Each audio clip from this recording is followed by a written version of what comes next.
రాష్ట్రంలో చూస్తున్నారు కదండి. అయితే ఇప్పుడు కాంగ్రెస్ హవా అయితే నడుస్తుంది. ఆ కాంగ్రెసే అధికారంలో ఉండడం కూడా జరిగింది. సో ఇక్కడ మాగంటి గోపీనాథ్ గారు చనిపోవడం జరిగింది. సో లోకల్ కాన్స్టిట్యున్సీ మొత్తం బీఆర్ఎస్తో ఉంది. నవీన్ యాదవ్ కూడా గట్టి పోటీ ఇస్తున్నారు అని అంటున్నారు. మరి బీఆర్ఎస్ వస్తుందా, కాంగ్రెస్ వస్తుందా? BRS BRS. ఎందుకని బీఆర్ఎస్ మళ్ళీ? బీఆర్ఎస్ వాళ్ళు బాగానే చేసారు మాకు ఇక్కడ. అంటే నవీన్ యాదవ్ది కూడా ఈ లోకల్ కాన్స్టిట్యున్సీలో బాగానే ఉంది. కాంగ్రెస్ నుంచి ఆయనకు సీట్ ఇచ్చారు. ఆయన కూడా మాకు నా ఏజ్ ఎంత ఉందో ఆ అబ్బాయి కూడా అంతే నవీన్ యాదవ్ది. అట్లా ఏం లేదు. ఓకే. అంటే ఇప్పుడు కాంగ్రెస్ పొజిషన్ అనేది ఏం లేదు అందులో. ఓకే. ఎందుకంటే మాగంటి గోపీనాథ్ ఉన్నప్పుడు మాకు అన్ని చేసిండు ఇక్కడ. అంటే ఇప్పుడు అధికారంలో కాంగ్రెస్ ఉంది, మళ్ళీ కాంగ్రెస్ వస్తే అన్ని పథకాలు కరెక్ట్గా అందుతాయని అంటున్నారు కదా, మరి అట్లా ఏమన్నా? ఇక అంతే అంటే ఎప్పుడైతే ఉండను ఇదే టీఆర్ఎస్ ఉన్నప్పుడు అవే పథకాలు ఇచ్చిండ్రు.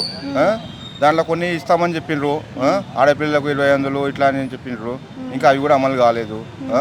బస్సు ఒకటే నడుస్తుంది ఇప్పటికే. అంటే ఇప్పుడు ఫ్రీ కరెంటు ఇవన్నీ ఇచ్చారు కదా, మరి బీఆర్ఎస్ ఉన్నది కాన్స్టిట్యున్సీలో, మరి బీఆర్ఎస్కి అనుకూలంగానే కాంగ్రెస్ పనిచేసింది అంటారా? బీఆర్ఎస్ కూడా వీళ్ళు కూడా సపోర్ట్ చేస్తుంటారు, అట్లని కాదు.